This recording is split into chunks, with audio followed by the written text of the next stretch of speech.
கிறிஸ்து இயேசுவில் பிரியமானவர்களே, மீண்டுமாக இந்த அதிகாலை வேளையில் இறைவனை துதிக்கவும் ஆராதிக்கவும் மகிழ்வுபடுத்தவும் நாம் ஒரே குடும்பமாக கூடி வந்திருக்கின்றோம். இந்த இனிய வேளையிலே நாம் தாய் மரியாதையோடு சேர்ந்து ஜெபிக்க இருக்கின்றோம். நீங்களும் உங்கள் குடும்பத்தினரும் அன்னை மரியாள் வழியாக ஏராளமான ஆசீர்வாதங்களை பெற்றுக்கொள்ள வேண்டும் என்று வாழ்த்தி ஜெபித்து அழைக்கின்றேன். தாய் மரியாள் இல்லை என்றால் நமக்கு வெற்றி இல்லை. தாய் மரியாள் இருக்கும்போது நமக்கு தோல்வி இல்லை. அன்னை மரியாள் நமக்காக இடைவிடாது இறைமகன் இயேசுவிடம் பரிந்து பேசி ஆசீர்வாதங்களை அருள்மழையாக பொழிந்து கொண்டிருக்கின்றார். இந்த தாய்மொழி தன்னுடைய மகனோடு மட்டும் இருக்கவில்லை, சீடர்களோடு உடன் இருந்தார்கள்.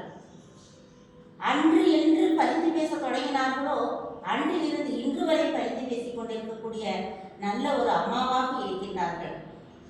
காணா ஒரு திருமணத்திலே தண்ணீர் திராட்சரசமான நிகழ்வை நாம் வாசித்திருக்கிறோம். அந்த திருமணத்தை நிகழ்த்திய தம்பதியர்களுடைய வீட்டிலே மகிழ்ச்சி ஏற்பட வேண்டும் என்பதற்காக, கலக்கம் நீங்க வேண்டும் என்பதற்காக தன் மகனிடம் சென்று புதுமையை செய்ய பரிந்து பேசினார்.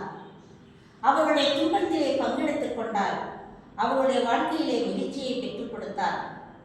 இன்றும் யாரெல்லாம் அன்னை மரியாளுடைய துணையை வேண்டி ஜெபிக்கின்றார்களோ அவர்கள் கேட்ட காரியங்கள் நடக்காமல் போனதில்லை. ஆம், அப்படிதான் ஒரு உண்மை நிகழ்வை இப்பொழுது உங்களோடு பகிர்ந்து கொள்ளப் போகிறேன்.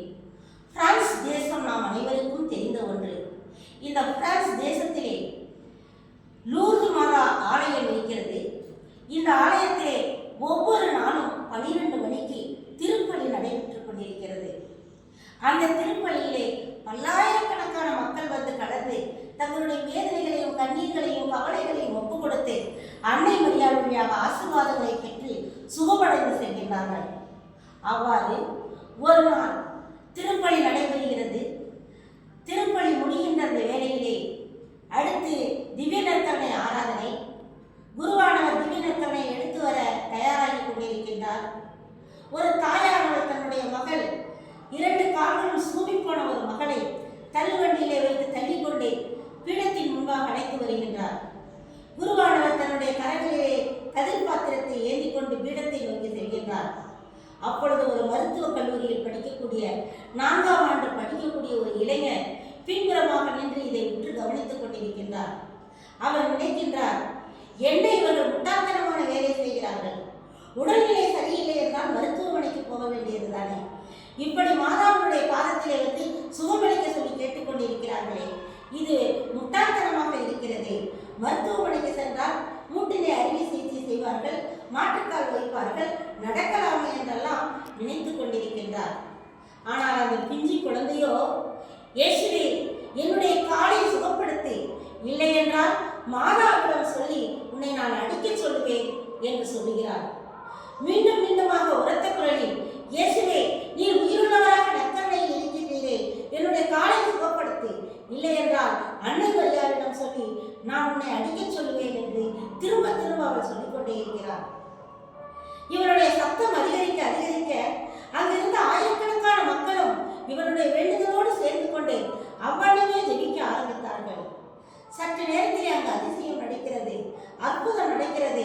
வண்டியிலே அந்த குழந்தை கீழே தவழ ஆரம்பிக்கிறது, மெல்ல எழுந்திருக்கிறது, காலை ஊன்றுகிறது, துள்ளி குதிக்கிறது. ஆவே மரியா, ஆவே மரியா என்று உற்சாகத்துடன் அவர் அன்னை மரியாளை துதித்ததாக வரலாறு சொல்கிறது.